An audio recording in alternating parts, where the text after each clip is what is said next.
Hey guys, it's Miss Cronin. In this video, we're going to complete the square to rewrite equations in Vertex form. So go ahead and write down this example and pause as you need to. We're doing this so that we can easily identify the vertex. When it's in standard form, if we wanted to know the vertex and graph this, we would need to do x equals negative b over 2a and then plug that back in to find the y value. The other alternative to that is you can rewrite the equation in vertex form, and then the vertex is easy to pick out because it's the HK. So here's what you're going to do. We are going to start out by subtracting 2, just like we would do when we are solving to find zeros. You're going to get your x, you're going to isolate these x terms over here by themselves.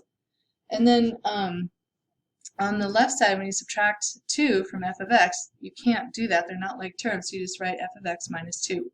If you want to, you can replace f of x with y. If that makes it a little easier, go for it. So then, I'm going to move myself out of the way here. I'm going to keep this side over here, f of x minus 2. And on this side, I'm going to complete the square. So think about what you'd have to add to complete the square. So half of 10. So we'll complete the square. You're going to take half of the b value, which is 10, divide it by 2, and square that. So that is 5 squared. So we are going to need to add 25 in order to complete the square. And we've just created a perfect square trinomial on the right side. And on this side, I also need to add 25. So because we have to keep those equations balanced. So f of x minus 2 plus 25, add the minus 2 and the positive 25, and you get plus 23. And on this side, I completed the squares, and now it factors into x plus half of that b value, the number here that we squared, that quantity squared. And the last step is to subtract 23. So if I subtract 23, I get f of x on this side, because 23 minus 23 is 0.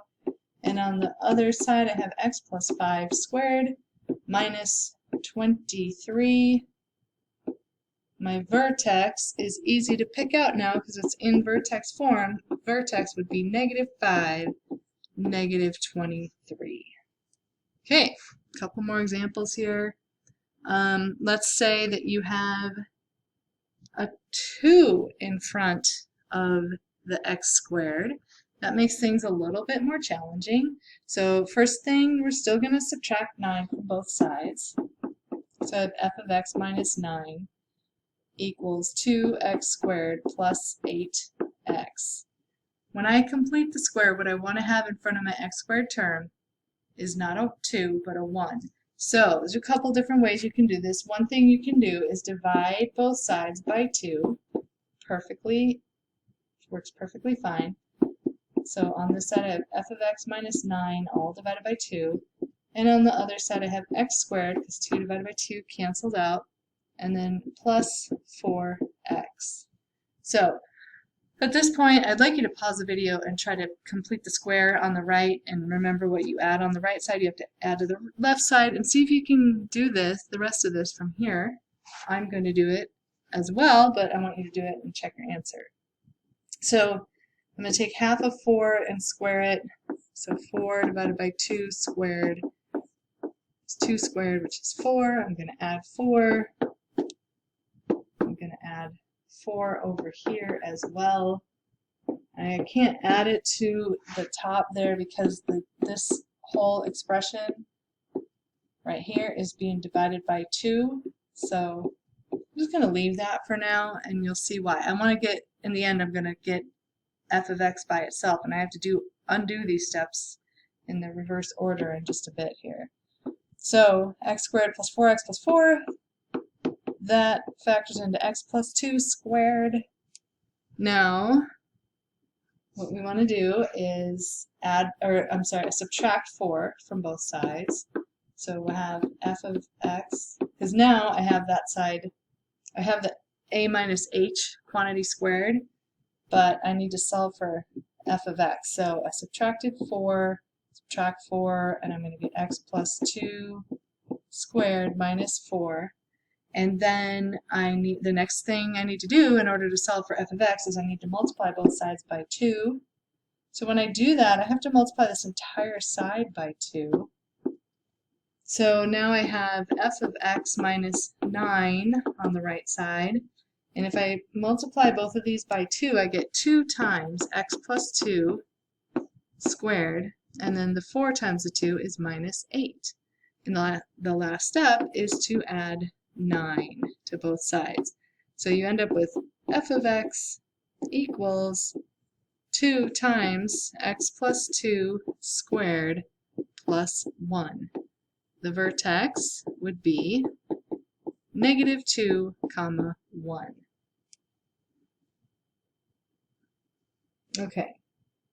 Okay, in this third example, notice again that our a value is not a 1. We want that to be a 1. So I'm going to show you another way to take care of that 3 that's different than the last example that I just did. Just a little bit different. I'm still going to start out by getting this c value over here. I'm going to add 5, so I get y plus 5 equals 3x squared plus 6x. Got my x terms isolated on one side. Okay, now instead of doing what I did in the previous example, which was dividing everything by 3, which you can totally do, this is another way though. You can factor out a 3 from these two terms, and what would be left inside the parentheses is x squared plus 2x. And now I'm going to complete the square on the 2x, so I'm going to take, when I complete the square, take half of 2 and square it.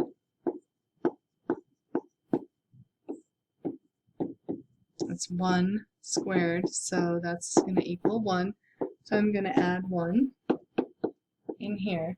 But now, you really need to pay close attention to this. What is that 1 getting multiplied by?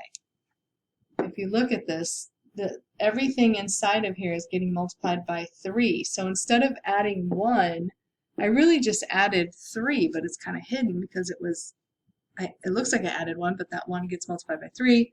So on this side, I have to add 3 instead of just adding 1. And that's probably the trickiest part of doing it this way.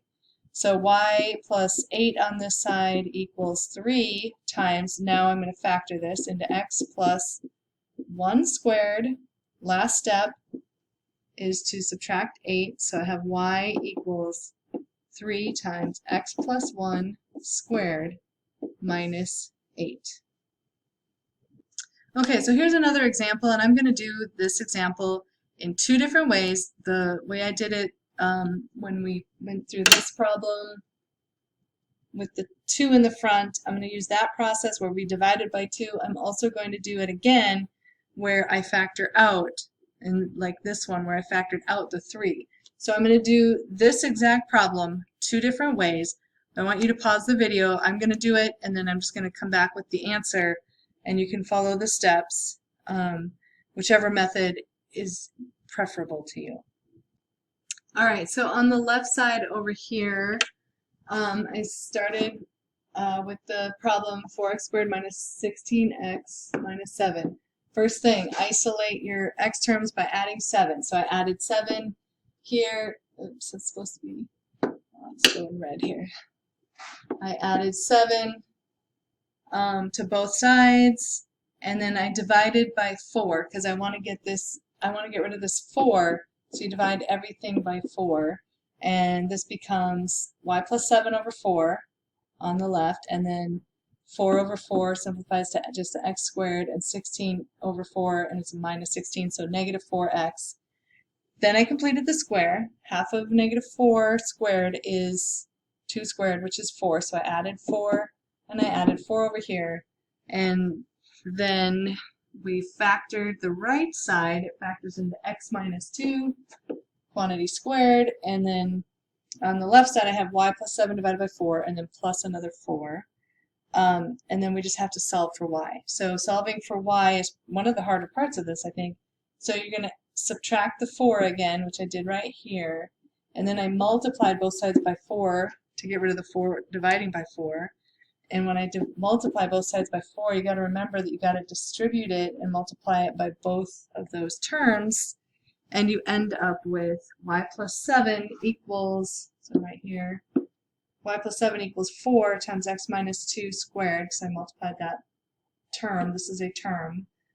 Don't distribute it because you have to square before you can multiply by the 4. So you just write 4 times x minus 2 squared, and then the 4 times this minus 4 is minus 16. Then last step is to subtract 7 from both sides. You get y equals 4 times x minus 2 squared, and then negative 16 minus 7 more is negative 23. Vertex of that parabola would be 2, negative 23. On the right side, I did something similar, but instead of dividing by 4, I factored the 4 out of these two, out of just these two. Oh, my board is getting jumpy here. Out of these two terms. So first thing I did was I added 7 right here. Then I pulled out a 4. I factored out a 4 from x squared minus 16x. And so I had this 4 times parentheses x squared minus 4x, and I left the parenthesis open because I also completed the square.